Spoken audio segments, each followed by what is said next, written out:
시간 우리 하나님 말씀 함께 보실 텐데요. 찾으실 말씀은 하박국서 1장 12절부터 말씀이 되겠습니다.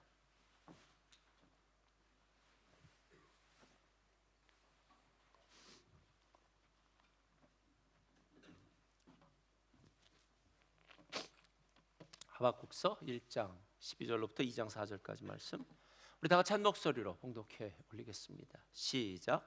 선지자가 이르되 여호와 나의 하나님, 나의 거룩한 이시여, 주께서는 만세 전부터 계시지 아니하시나이까? 우리가 사망에 이르지 아니하리이다. 여호와여, 주께서 심판하기 위하여 그들을 두셨나이다.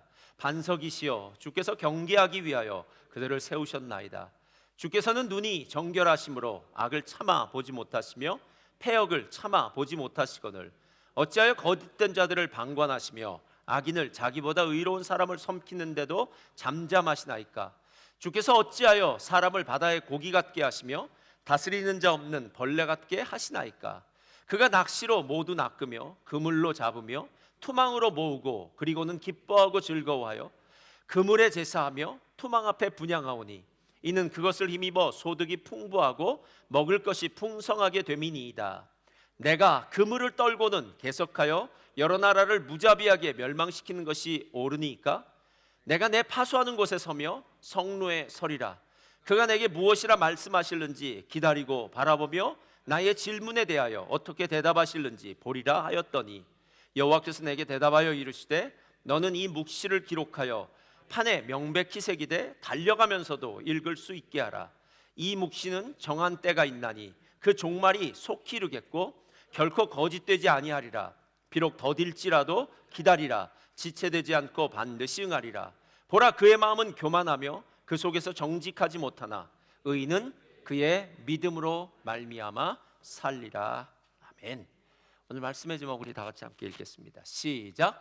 우리의 믿음 그 의미를 아는가 입니다. 자, 믿음의 선포 함께 하겠습니다. 믿음은 긍정적입니다. 믿음은 창조적입니다. 믿음은 소망적입니다. 나는 믿음의 사람입니다. 나는 주 안에서 행복합니다. 아멘. 오늘 여러분들과 함께 우리의 믿음에 대해서 함께 보기를 원합니다. 우리가 구원을 받을 때 믿음이 반드시 필요하다고 하는데요, 정작 우리가 갖고 있는 이 믿음이 어떤 믿음인지에 대해서 오늘 하박국서 두 번째 질문인데, 그 질문에 대한 대답을 통해서요, 우리의 믿음이 도대체 어떤 것일까, 오늘 이 귀한 은혜를 함께 나누는 시간이 되기를 바랍니다. 여러분들이 신앙의 회의에 빠져 보신 적 있으십니까? 도저히 이해 납득 공감이 되지 않는 일이 내 삶에 벌어졌을 때 우린 잠시 자리에 멈춰서서 하나님을 향해 이렇게 불만 섞인 소리를 냅니다. 하나님, 제가 아무리 이해하려고 해도 이해가 되지 않습니다. 그러니까 도저히 내 이 작은 머리로는 이해가 안 된다는 얘기죠. 살면 살수록 더 이해되지 않는 일들이 우리의 삶 가운데 일어날 수가 있습니다. 여러분은 그런 일이 일어날 때, 그런 일을 만날 때 하나님 앞에 어떻게 기도하십니까? 시편 73편을 보니까요, 유명한 아삽의 시인데요, 아삽이 비슷한 어려움을 만났던 것 같아요. 하나님이 참으로 이스라엘 중 마음이 정결한 자에게 선을 행하시나 나는 거의 넘어질 뻔하였고 나의 걸음이 미끄러질 뻔하였으니 이는 내가 악인의 형통함을 보고 오만한 자를 질투하였음이로다. 우리의 마음 가운데 권선징악이라는 것이 있습니다. 그게 무슨 말이냐면요, 누군가 선을 행하면 상을 받고요, 누군가 악을 행하면 벌을 받는 것, 이건 일반적인 생각이고요. 우리는 적어도 신앙인이라면, 하나님을 믿는다면 하나님은 그렇게 행하실 분이야 라는 사실을 믿고 살아갑니다. 그런데 오늘 시인이 이야기하고 있는 부분은 무슨 부분이냐면, 하나님, 저 사람 분명 악인 맞는데 더 잘 살고 잘 먹고 심지어는 죽을 때도 평안히 죽는다면 하나님 너무하신 거 아닙니까? 반대로 의인의 삶을 보면서 하나님, 의인은 매일 핍박받고 가난하고 어려운 삶을 살고 뭐 그리 문제가 많은지 저렇게 문제가 많고 어려운 삶을 사는데 하나님, 이거 정말 맞습니까? 제가 아무리 이해하려고 해도, 제가 하나님 앞에 아무리 생각해도 도저히 이해가 되지 않습니다 라고 아삽의 시에서 얘기했는데, 오늘 하박국이 그와 비슷한 이야기입니다. 하박국이 던졌던 질문 두 가지입니다. 첫 번째 질문 무엇이냐면, 하나님, 유다 백성이 지금 범죄합니다. 하나님의 백성이라는 이름은 있는데 범죄함 가운데, 강포함 가운데 저 말도 안 되는 죄를 저지르고 있습니다. 언제까지 참아보시겠습니까? 라고 얘기할 때 하나님이 첫 번째 대답으로 바벨론을 들어서 유다를 심판하겠다고 얘기하십니다. 그랬더니 이제 오늘 두 번째 질문이 들어가는데 그게 뭐냐면요, 하나님 이거 너무하신 거 아닙니까? 유다는 하나님 나라 백성 아닙니까? 그리고 바벨론은요 이방인입니다. 무시무시한 북방의 사람들, 더 악당 같은 악한 사람들입니다. 하나님 아무리 유다가 잘못했다고 해도 유다보다 더 악한 바벨론을 들어서 유다를 심판하시다니요, 이건 말도 안 됩니다 라고 이야기하는 것이 바로 오늘 하박국이 하나님 앞에 질문했던 두 번째 질문이에요. 그래서 오늘 13절을 한번 다 같이 한번 읽어볼까요? 하박국의 이야기가 이렇습니다. 다 같이 읽겠습니다. 시작. 주께서는 눈이 정결하심으로 악을 참아보지 못하시며 패역을 참아보지 못하시거늘 어찌하여 거짓된 자들을 방관하시며, 말이 안 된다는 거죠. 어떻게 악인이 의로운 자, 뭐 진짜 의로운 자라기보다는 하나님의 백성이니까요, 덜 악을 짓는 사람들을 위해서 더 악당 같은 사람을 준비하는 거, 이거 말도 안 됩니다 라고 얘기해요. 하박국 선지자가, 하박국서가 우리에게 가장 주는 최고의 복은 무엇이냐면요, 신앙은 질문하는 거예요. 질문하는 거예요. 저는 질문하지 않는 사람은요 더 이상 배우기를, 성장하기를 멈춘 사람이라고 생각합니다. 그래서 제가 나이가 든다고 뭐 어른이 다 되는 건 아니고요. 뭐 나이가 들고 뭐 노인이 되고 어른이 될 수는 있겠죠, 육체적인 나이는. 그러나 나이가 든다고 해서 모두 삶의 지혜를 갖는 것은 아니더라고요. 여러분, 계속 질문한다는 것은요 관심이 있다는 것이고요, 질문한다는 것은요 더 배우고 싶다라는 거예요. 제가 한번 묻겠습니다. 여러분, 우리가 하나님을 다 압니까? 모르겠죠. 자, 오늘 하박국은 선지자입니다. 보통 신앙인이 아니라 하나님의 명령을 받고 말씀을 받고 하나님의 말씀을 이스라엘 백성들에게 선포하는, 지금으로 얘기하면 뭐 신학 박사, 정말 유명한 주의종, 뭐 신령한 주의종, 뭐 다 갖다 붙여도 상관없습니다. 그러니까 누구보다도 하나님을 잘 아는 사람이라고 생각을 하는데, 실제로 누구보다도 하나님을 잘 아는 선지자도 하나님 모른다라는 거예요. 여러분, 어떻게 신을 알 수 있겠습니까? 다 거짓말이죠. 만약에 우리가 신을 다 알 수 있다면, 하나님을 다 알 수 있다면 그분은 신이 아니죠. 여러분, 차원이 다릅니다. 가끔 아이들이 부모님의 마음을 이해한다고 얘기합니다. 엄마 나도 다 알아, 엄마 나도 다 알아 얘기해요. 여러분, 진짜 그 말을 믿으십니까? 아니요. 나중에 내가 나이가 들어서 결혼을 하고 네가 아이를 똑같이 가졌을 때 그때 엄마의 마음을 알 거야.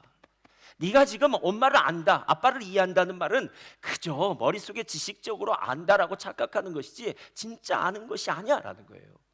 여러분, 오늘 하박국이 하나님 앞에 질문을 던지는데 무슨 질문이냐면요, 하나님 공의로우신 분 맞습니까? 이거예요. 하나님 진짜 공의로우신 분 맞습니까?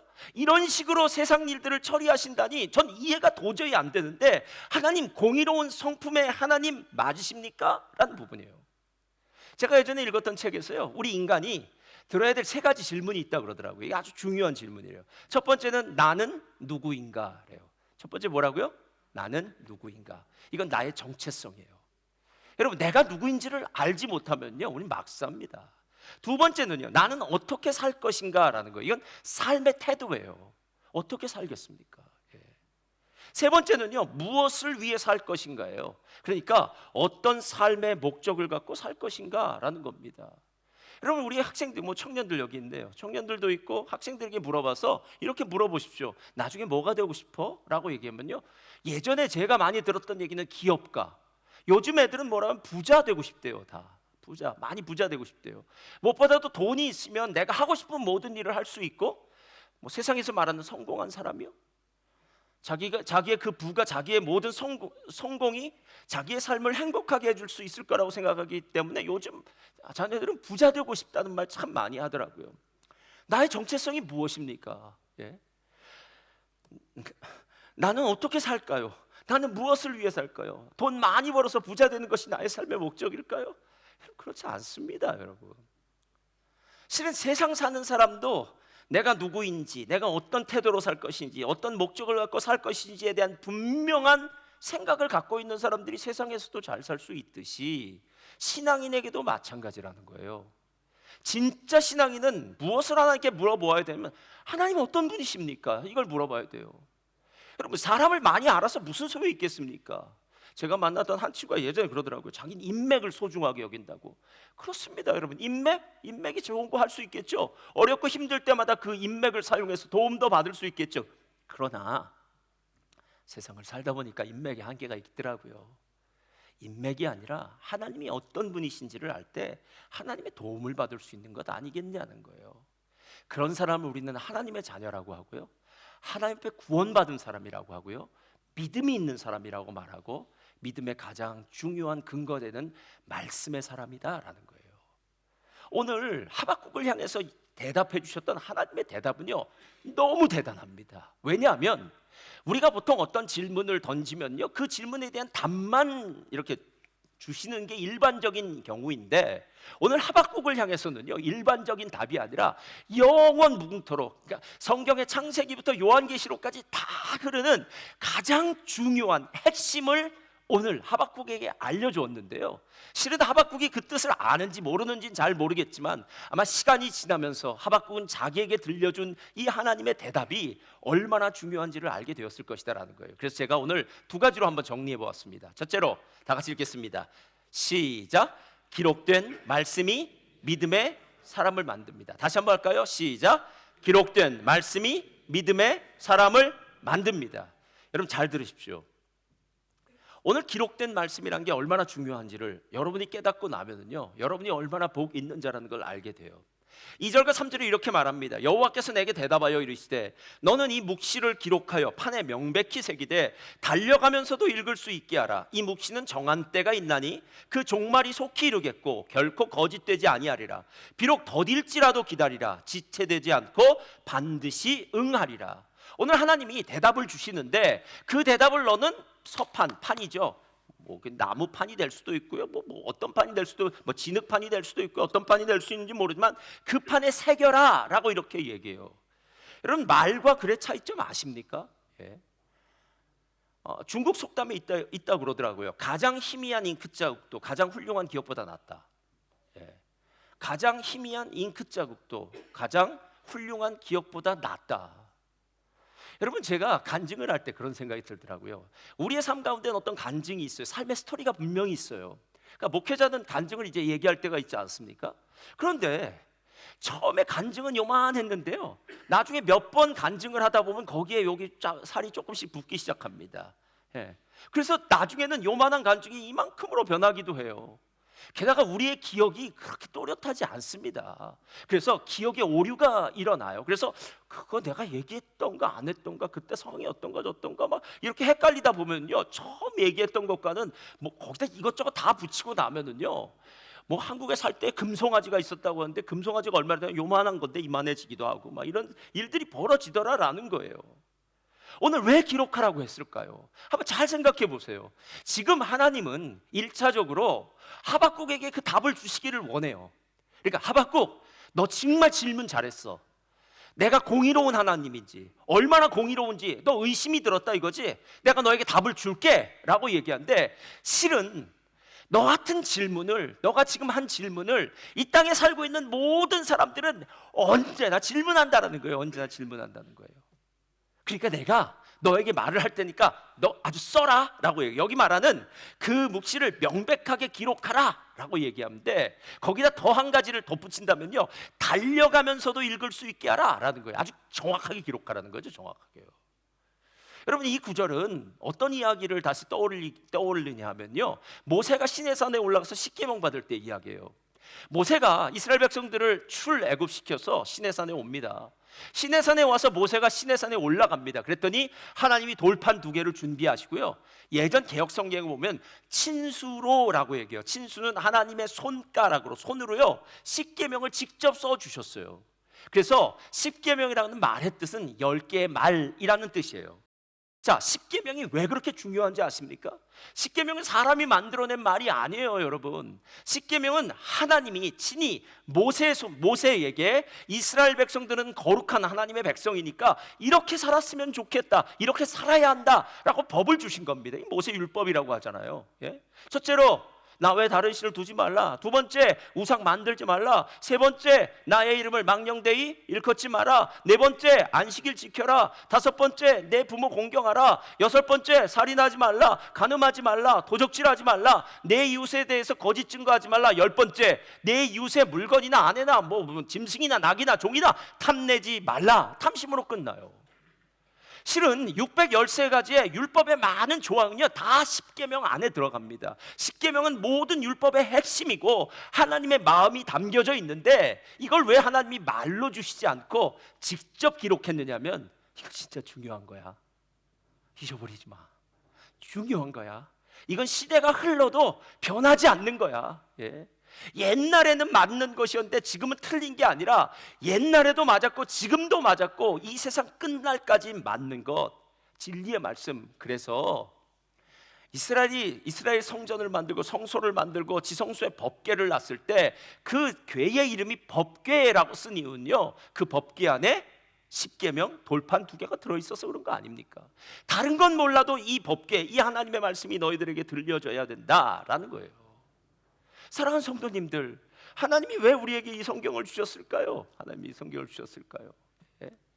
가끔 우리는 이 성경을 보면서요 그냥 집에다 이렇게 놔두기도 해요. 제가 예전에도 어느 집사님 신방 갔더니 이렇게 하고 놔두기도 하더라고요.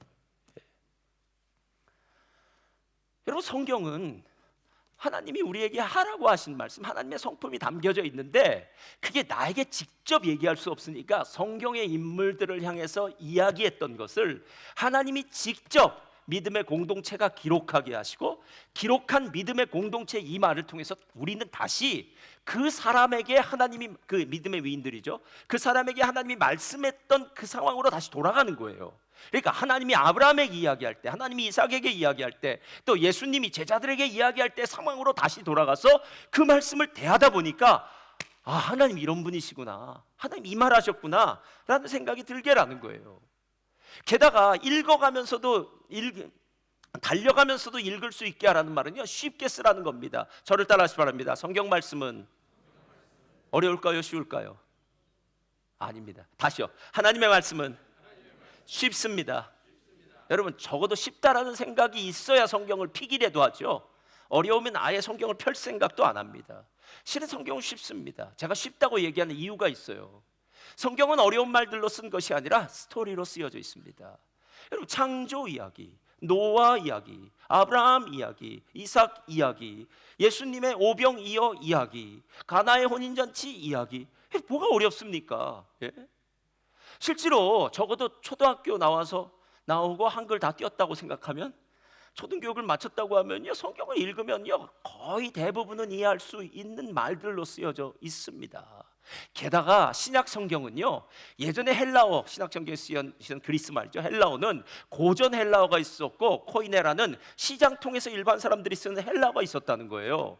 고전 헬라어는 훨씬 어렵습니다. 일반인들이 공부해야만 쓸 수 있는 말이었는데, 고전 헬라어로 쓰여진 것이 아니라 이 일반 코이네 그릭이라고 하는데요, 일반 헬라어로 쓰여져서 시장 통해서 사람들이 말할 때 쓰는 말로 신약 성경이 쓰여졌다라는 거예요. 그러니까 다 이해할 수 있는 말이다라는 겁니다. 어떤 사람이 이런 착각을 합니다. 목사님, 성경은 꼭 다빈치 코드 같아서 막 여러분, 그런 말 다 듣지 마시기 바랍니다. 뭐 어떤 코드가 있을 수도 있겠죠. 왜냐하면은 예전에 로마 글자는 또 숫자로 바꾸는 일들이 있으니까 그런 일에 뭐 여러 가지 있을 수 있어도 여러분 그런 거에 속지 마시고요. 성경 말씀은 쉽습니다. 성경 말씀은 복잡하지 않습니다. 성경 말씀은 스토리로 되어 있습니다. 성경 말씀은 우리에게 이해되어지는 글로 남겨주었다라는 거예요. 그래서 혹시 여러분들이 잘 이해하지 못하더라도 저 같은 설교자가 있지 않습니까? 셀 리더가 있지 않습니까? 요즘은 인터넷에서 하도 좋은 설교, 하도 좋은 성경 공부가 있으니까요, 여러분이 만약에 유튜브 보는 시간 반으로 줄이고 성경 말씀만 본다면 성경의 박사가 될 줄 믿습니다. 아멘 소리 안 하잖아요. 보세요.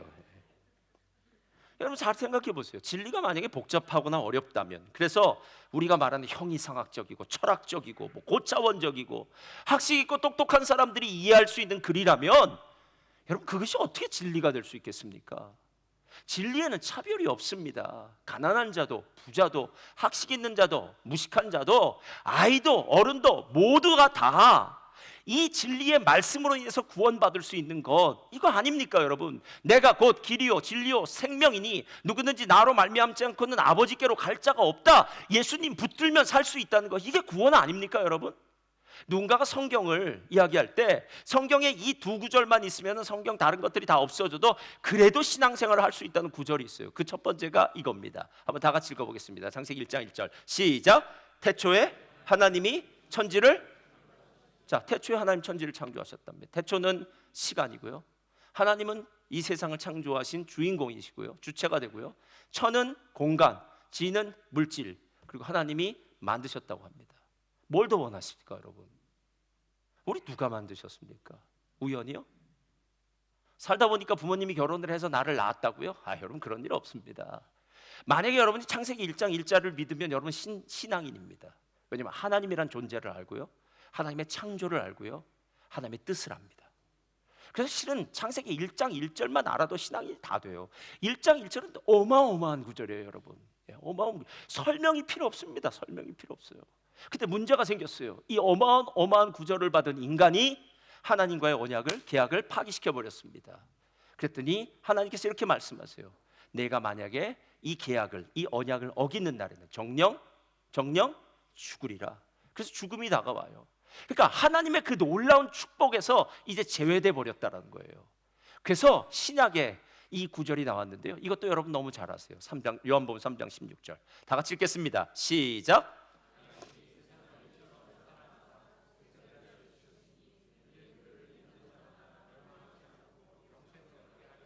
자, 여기 세 가지 중요한 단어가 있어요. 첫 번째, 사랑. 하나님이 저희를 사랑하셨답니다.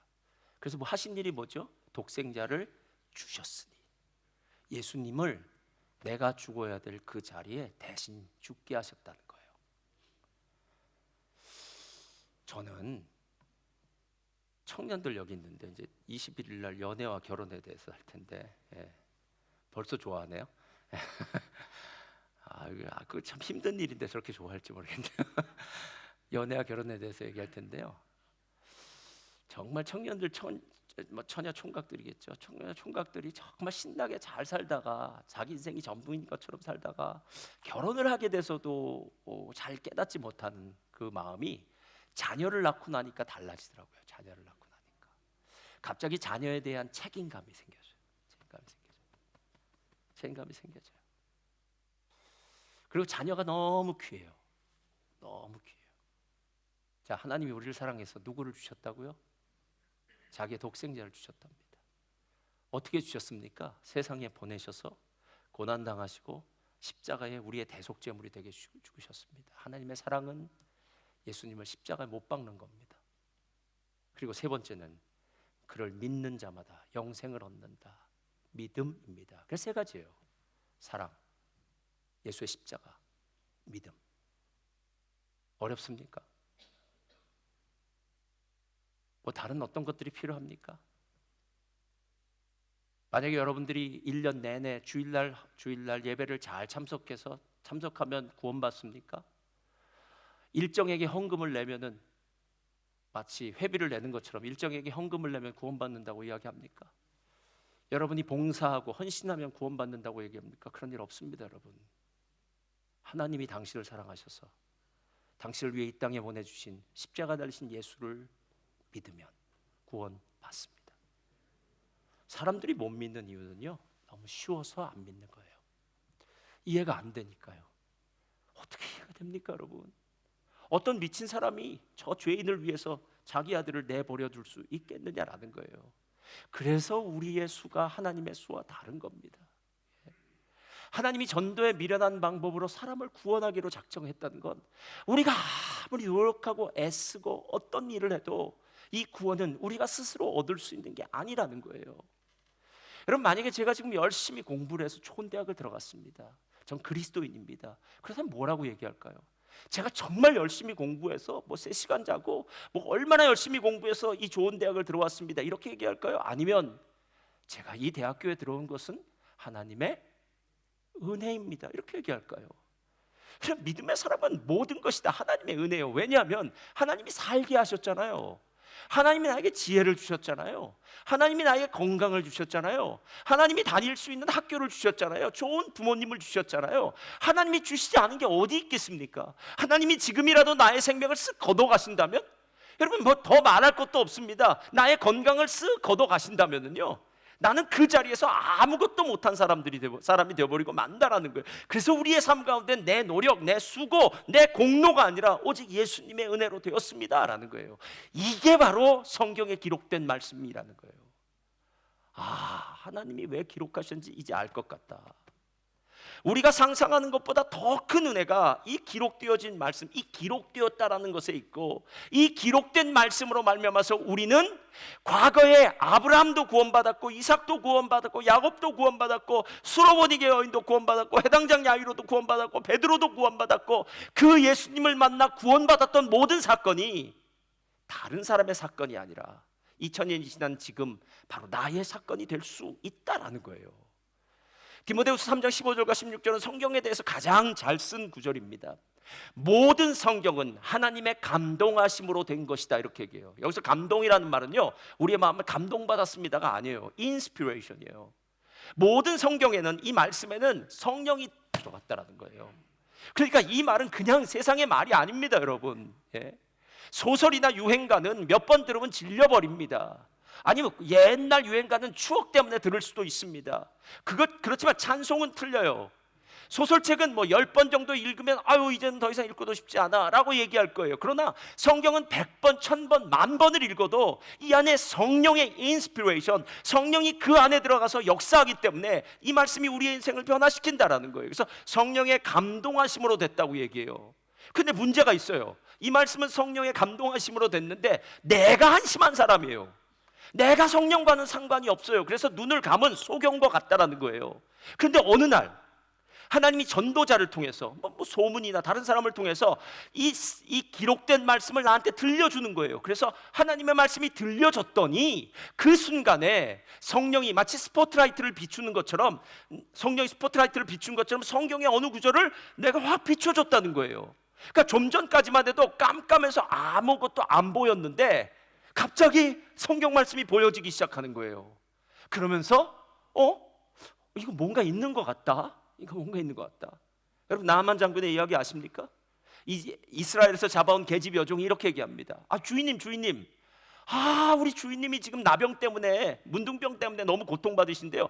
왜 그렇게 걱정하세요? 우리 동네 가면 누가 있을까요? 선지자가 있는데요. 용한 선지자입니다. 그분 다 해결합니다. 자, 이 말을 들렸을 때 나만의 마음엔 어떤 마음이 들었을까요? 그 전까지는 몰랐죠. 예. 진짜? 할 수 있다고? 된다고? 그래서 가는 거 아닙니까, 여러분? 선지자 만난 거 아닙니까? 그리고 하나님의 말씀이 들려지는 거 아닙니까? 요단강에서 7번 씻고 나와라. 그랬더니 요단강물에 1번, 2번, 3번, 4번, 5번, 6번 들어갔다 나올 때까지 아무 일도 없었지만 7번째 나오니까 살이 아기살처럼 깨끗하게 되었더라.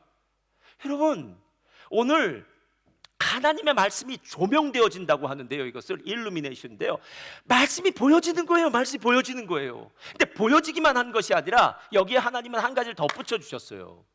자, 성령님은 요한복음 14장 16장을 보니까 이렇게 얘기해요. 우리를 진리 가운데로 인도하신다라고 얘기해요. 그러니까 선생님이 되어주시는 거예요, 옆에서. 근데 바깥에서 선생님이 되어주시면 우리를 전부 다 이끌 수 없으니까 아예 우리 안에 거하시면서, 이걸 내주한다고 하는데요, 성령이 내 안에 거하시면서 나를 진리 가운데로 인도해 주세요. 보혜사 성령님이 되어주신다라는 거예요. 그래서 하나님의 말씀이 들리워지고, 기록된 말씀이 들리워질 때 들리워진 그 말씀이 내 마음에 다시 이해가 되어지고, 이해되어진 그 말씀을 통해서 내가 구원의 놀라운 은혜를 경험하더라라는 거예요. 지난주에 임기호 목사님이 떠났습니다. 20개월 정도 함께 있었네요. 제가 다른 부교육자들 여러 분들 봤는데요, 임기호 목사님처럼 질문을 많이 하는 사람 처음 봤어요. 하여튼 뭔 질문이 이렇게 많아요. 관심도 많고 호기심도 많았겠죠. 가면서 저한테 이렇게 얘기하더라고요. 목사님, 제가 멜번에 꼭 유학 온 것처럼 1년 8개월 왔다 가는데 제가 멜번에서 가장 크게 배운 것, 가장 큰 선물은 매일 성경이라고 생각합니다. 그러더라고요. 그러니까 그 이전까지 신앙생활을 하고 목회를 했지만 말씀을 묵상하는 것, 말씀 앞에 서는 것이 어떤 것인지를 구체적으로 잘 몰랐었다가 멜번에 와서 말씀 앞에 서는 것들을 스스로 배우기도 하고 옆에서 보기도 했겠죠. 그러면서 배운 것이 나의 인생 가운데는 가장 큰 축복이다 그러더라고요. 여러분, 제가 말씀 공부, 말씀에 가르치는 방법 뭔 안 해봤겠습니까? 근데 살다 보니까 매일 성경 2달에 한 번씩 오는 게 제일 낫더라고요. 왜냐하면 첫 번째는 이거예요. 2달에 한 번씩 책 받아보는 게 기분이 좋더라고요. 누가 꼭 내 이름을 기억해줘서 선물 주는 것 같아요. 내가 돈 낸 건데 선물 주는 것 같아요. 거기에 내 이름이 적혀 있으면 너무 좋아요. 두 번째는 매일 성경의 겉표지를 볼 때마다 어떤 생각이 들면 세월이 이렇게 흐르고 있구나. 10월 달치에는 가을 느낌이 나더라고요. 아마 12월에는 겨울 느낌이 날 거예요. 한국에 있는 느낌들이 나면서 이렇게 세월이 지나구나. 처음에는 새 책을 받아요.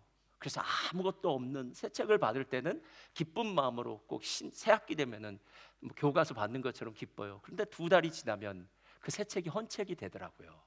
그러면 다 내려서 또 보냅니다. 그리고 난 다음에 또 새 책이 오더라고요. 그게 한 달 되면은 너무 정신이 없을 텐데요. 2달에 한 번씩 제 인생을 보니까 제가 1990년부터 매일 성경을 했으니까요.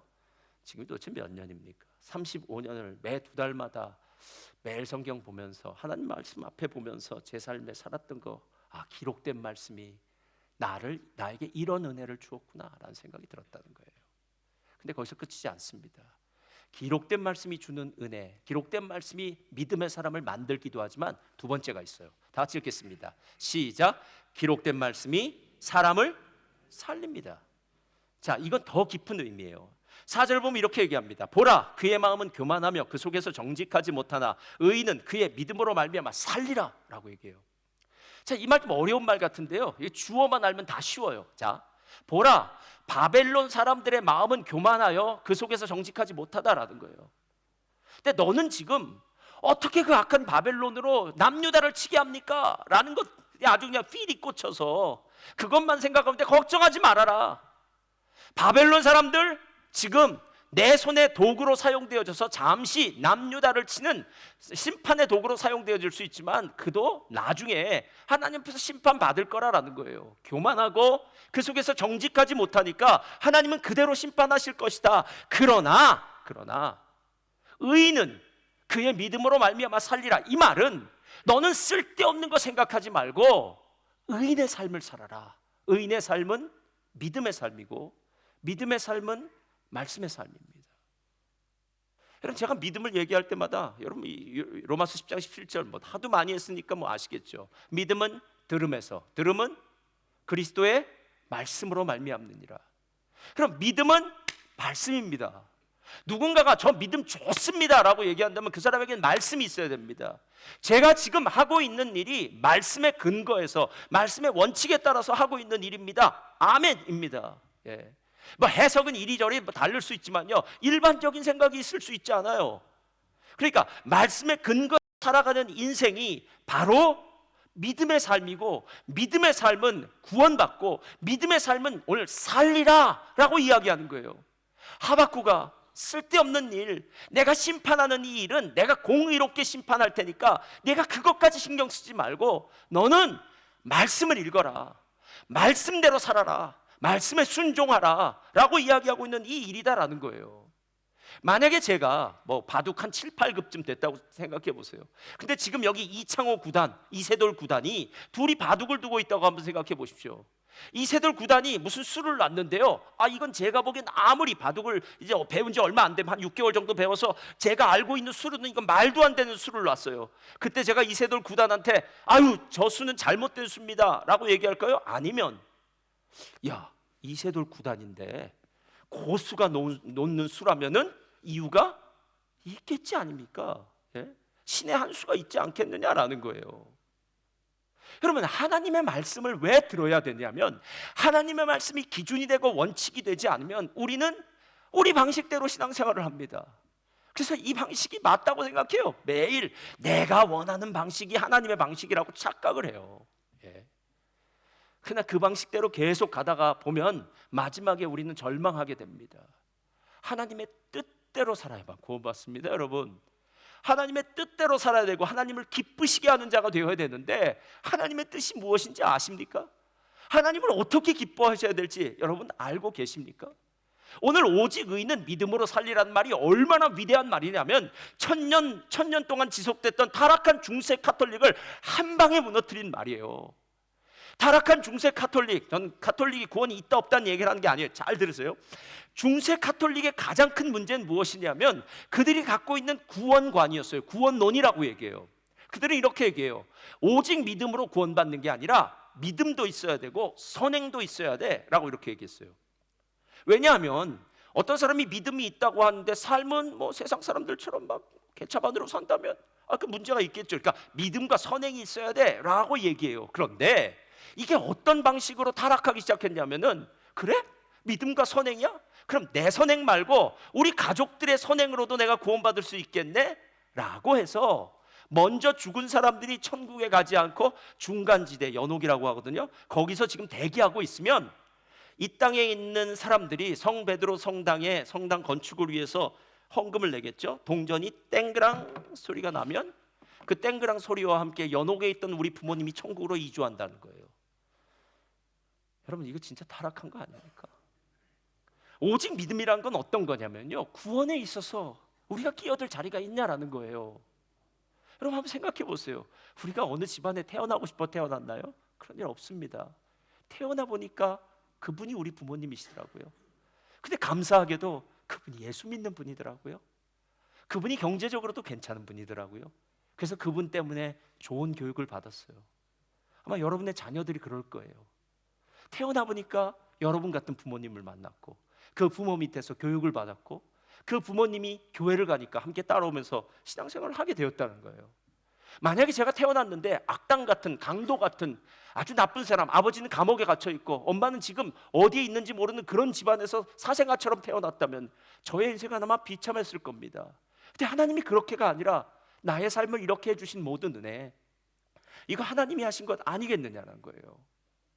여러분, 오늘 기록된 말씀이 믿음의 사람을 살린다라는 이 말은요, 에스겔서에 나와 있는 마른 뼈의 비유와 똑같아요.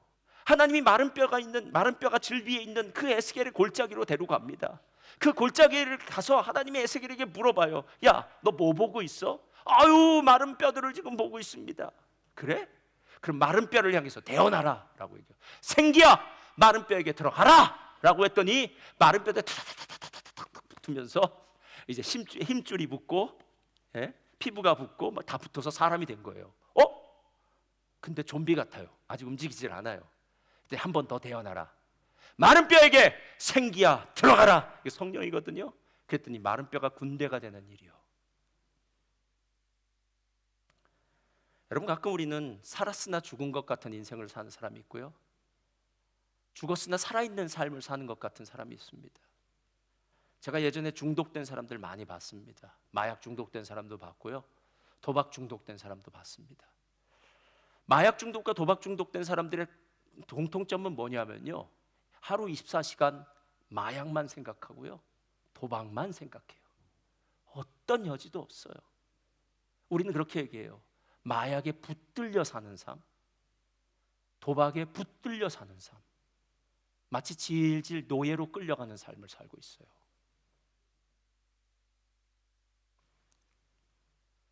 여러분, 실제로 우리의 삶에 마약 중독이나 도박 중독은 아니더라도 우리가 진짜 그리스도인의 삶을 살고 있습니까? 진짜 기쁨, 진짜 평강이 우리들 가운데 있습니까? 진짜 말씀이 우리의 근거, 기초, 원칙입니까?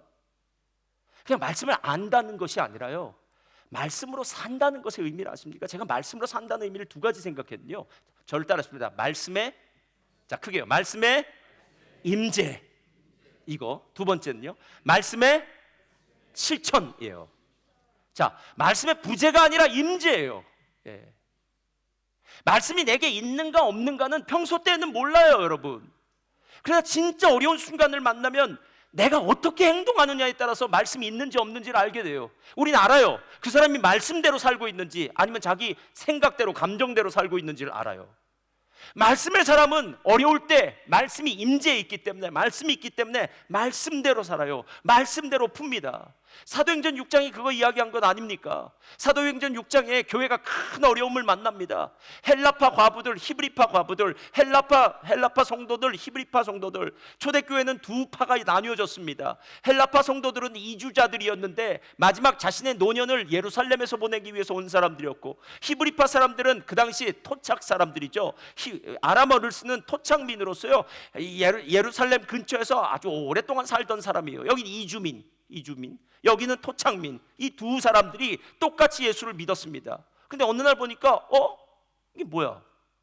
왜 히브리파 과부들한테 가는 일정량의 공개한다고 하거든요. 일정량의 양식을 보내주는데, 죽지 않기 위해서 양식을 보내주는데, 그 양식은 제때제때 집집마다 잘 들어가는데, 보니까 헬라파 과부들한테 들어가는 양식은 가다 말다 빼먹기도 한다는 거예요. 그러니까 헬라파 사람들이 화가 난 거예요. 야, 이거 뭐야? 이거 우리를 얕봐서 그런 거 아니야? 우리가 왜 해외에서 이주했다고 해가지고 우리를 이렇게 차별하는 거야? 막 화가 나기 시작해요. 여러분, 이 문제 해결이 어떤지 여러분 잘 아시죠? 사도 베드로를 위시한 12명의 사도들이 이렇게 얘기합니다. 우리가 말씀을 제쳐놓고 공개하는 일에 빠진 게 잘못이다, 이렇게 얘기해요. 여러분, 문제가 아닙니다. 우리의 삶에는 어떤 문제도 일어날 수 있습니다. 무슨 문제가 안 일어나겠습니까? 근데 그 모든 문제가 일어났을 때 내 안에 그 문제를 이겨낼 수 있는 말씀이 있습니까? 없습니까? 부재입니까? 임재입니까? 지금 이 얘기를 하고 있는 거예요.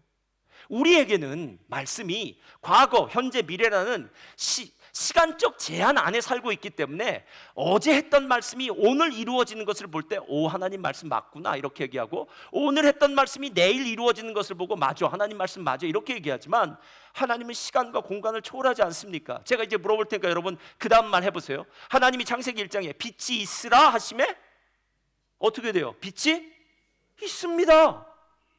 자, 죽은 지 나흘 되는 나사로가 지금 무덤에서 누워 있었겠죠. 칭칭칭칭 동요 매고요.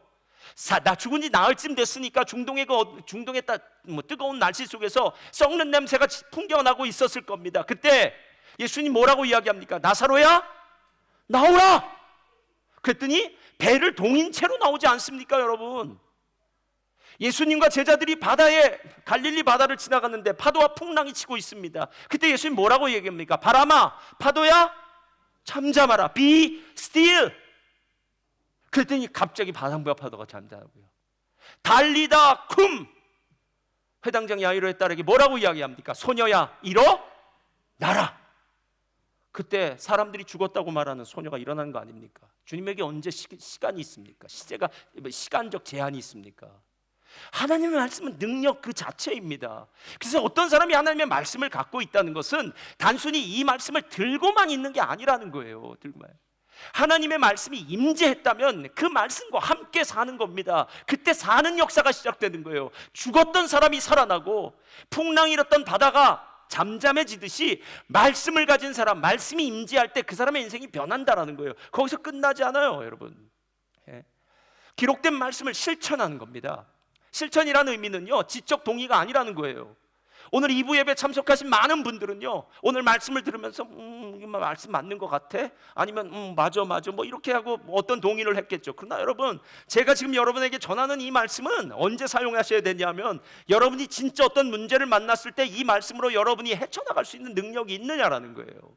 저는 이걸 지난번 호렙산 기도회 때 본 에스겔서와 요한계시록으로 얘기할 수 있어요. 에스겔을 보면은 에스겔서 2장에 하나님이 선지자 에스겔에게 이렇게 얘기합니다. 너는 이 두루마리를 먹으라. 내 입에는 달겠으나 내 배에는 쓰리라, 이렇게 얘기해요. 근데 요한계시록 10장에도 똑같은 말이 나와요. 작은 두루마리를 주면서 요한아, 이 두루마리를 먹어라 라고 얘기해요. 하나님 말씀입니다. 자, 이제 제가 하는 걸 여러분 이제 지금 끝나고 나서 밥 먹을 테니까 밥을 먹으면 생각해 보세요. 자, 음식이 형태가 있었습니다.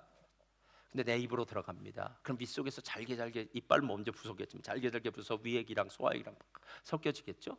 그리고 난 다음에 어떤 일이 벌어집니까? 그 음식이 나에게 에너지를 가져다 줍니다. 음식이 내가 된 거예요. 여러분, 음식이 내가 되는 거예요. 말씀이 내가 되는 거예요. 여러분, 말씀이 내가 된다는 의미는 정말 심오합니다. 말씀이 내가 된다면 나는 삽니다. 말씀은 영원하니까요. 말씀은 생명이니까요. 말씀은 능력이니까요. 마리 버기스라는 인도에 촉망받는 젊은 여자가 있었습니다. 지금부터 한 70년 전 됐을 거예요. 그녀는 어느 날 불의의 교통사고로 척추를 크게 다쳐서 허리 아래가 완전히 마비되고 아름다운 얼굴을 잃는 비극적인 상황에 놓였다고 합니다. 모든 희망을 잃고 절망에 빠졌던 그녀는 오랜 투병 생활 속에서 자신의 삶과 신앙을 깊이 성찰하게 돼요. 그리고 난 다음에 자신의 고통을 통해 새로운 소명을 발견합니다. 그리고 난 다음에 그녀는 미국으로 건너가서 재활의학을 전문적으로 공부하고 휠체어를 타고 인도로 돌아옵니다. 그리고 인도 최초의 재활 전문 센터인 크리스천 의과대학 CMC라고 하는데요, 재활센터를 설립하고 수많은 장애인들에게 새로운 삶을 선물합니다. 그런데 이 마리 버기스를 인생을 변화시켰던 가장 중요한 중심, 핵심이 무엇이냐면 이사야서 53장 5절 말씀이 있어요. 다 같이 한번 읽어볼까요? 시작. 그가 채찍에 맞음으로 우리가 나음을 입었도다. 예수님의 상처가 인류를 치유했듯이 나에게 주신 이 육체적 상처가 다른 사람들에게 새로운 삶을 주는 날개가 된다는 것. 그래서 그 사람에 대해서 쓴 글이 당신의 날개로 나리라 하는 책인데요, 이 사람이 했던 유명한 말이 있습니다. 저는 두 다리를 잃었지만 하나님은 제게 두 날개를 주셨습니다. 이렇게 얘기해요. 이게 말씀의 사람입니다. 성경은 의인은 말씀의 사람이라고 생각해요. 그래서 의인은 세상 사람들과 달라요. 의인은 똑같이 반응하지 않아요. 의인은 말씀 앞에서 일단 멈춰섭니다. 그게 내 뜻이 아니더라도요. 제가 제일 좋아하는 잠언서의 구절 중에 14장 16절이 있어요. 펴주세요. 다 같이 읽겠습니다. 시작. 대저 악인은, 자, 여기 7번은요 완전 숫자인데 이렇게 바꾸시면 됩니다. 수없이, 자주, 반복해서.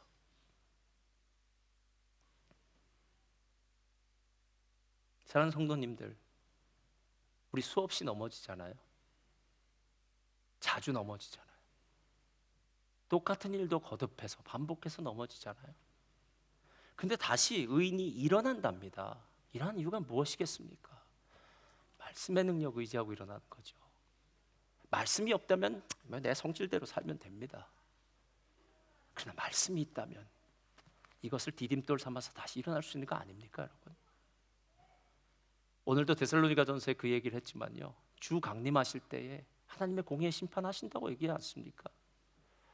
하나님이 내 편에 서는 걸 원치 마시고요, 우리가 지금 하나님 편에 섰는지를 끊임없이 고민하셔야 됩니다. 여러분이 만약에 하나님 편에 서셨다면 아멘.